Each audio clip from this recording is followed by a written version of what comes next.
Building ঘর হোক বা টিনের ঘর হোক সেটা কথা না, কথা হচ্ছে ঘরের মানুষ ঠিক তো সব ঠিক। আপনার ঘরের মানুষটাই যদি ঠিক না থাকে তাহলে পাঁচতলাতেও থেকে আপনি শান্তিতে থাকতে পারবেন না। সো হ্যালো এভরিওয়ান, আসসালামু আলাইকুম। সবাই কেমন আছেন? আশা করি যে যেখানে আছেন অনেক বেশি ভালো আছেন। আলহামদুলিল্লাহ, আপনাদের দোয়ায় ও ভালোবাসা পরিবার নিয়ে আমিও ভালো আছি। এই যে চলে আসলাম আরেকটা ভিডিও নিয়ে। তো যে যেখান থেকে দেখতেছেন প্লিজ একটা লাইক দিয়ে কন্টিনিউ করবেন।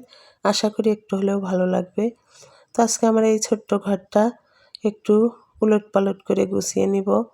তো এই যে এই পাশে চেয়ার রেখেছিলাম, তো চেয়ারটা সরিয়ে আমি একটা রাখলাম, আর চেয়ারটা এই যে পড়ার টেবিলের পাশে রেখে দিলাম। তো আপনি যদি টিনের ঘরে থাকেন, আপনার হাজব্যান্ড যদি অনেক ভালো হয়, তাহলে কিন্তু আপনি না খেয়েও অনেক শান্তিতে থাকতে পারবেন।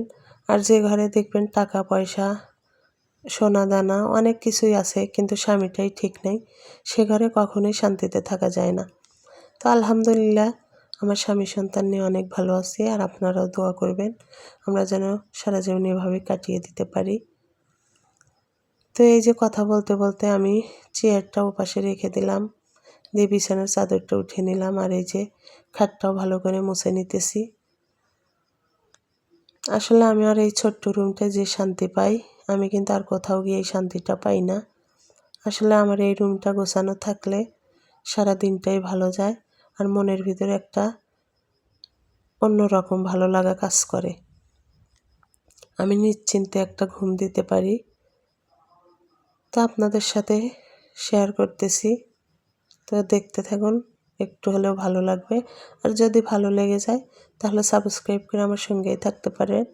আর যারা সাবস্ক্রাইব করে দিয়েছে তাদেরকে জানাই অসংখ্য ধন্যবাদ। তো এই যে বালিশগুলোও জায়গা মতো রেখে দিলাম, আর লেপটাও ভাঁজ করে রাখলাম, আর এই যে কম্বলটাও এখন ভাঁজ করে নিব। আসলে আমার সারাদিনটা এই রুমটাতেই কেটে যায়, অন্যরকম একটা ভালো লাগা কাজ করে এই রুমটায়। তো এই যে কোল বালিশটাও জায়গা মতো রেখে দিলাম, আর এখন একটু চাদরটা ভালো করে ঝাড়ু দিয়ে নেব। আসলে বিছানার চাদরটা টান টান থাকলে কিন্তু অনেক ভালো লাগে। আর রুম ছোট হোক বা বড় হোক, গোছানো পরিপাটি থাকলে কিন্তু সারা দিনটাই ভালো যায়। তো এই যে আমি রুমটা একটু ঝাড়ু দিয়ে নিতেছি।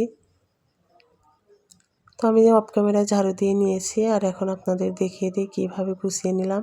তো এই যে দুইটা র্যাক রেখেছি এক পাশে, আর ওই পাশটায় আমার একটা টেবিল ছিল সেটাও রেখেছি।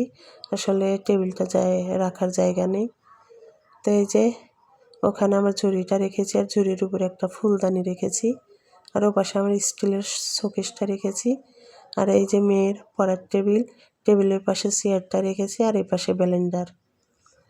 তো আমার ছোট্ট ভিডিওটা আপনাদের কাছে কেমন লাগলো অবশ্যই কমেন্টের মাধ্যমে জানাবেন। আর ভুল ত্রুটি হয়ে থাকলে ক্ষমা সুন্দর দৃষ্টিতে দেখবেন। সবাই ভালো থাকবেন। আল্লাহ হাফেজ।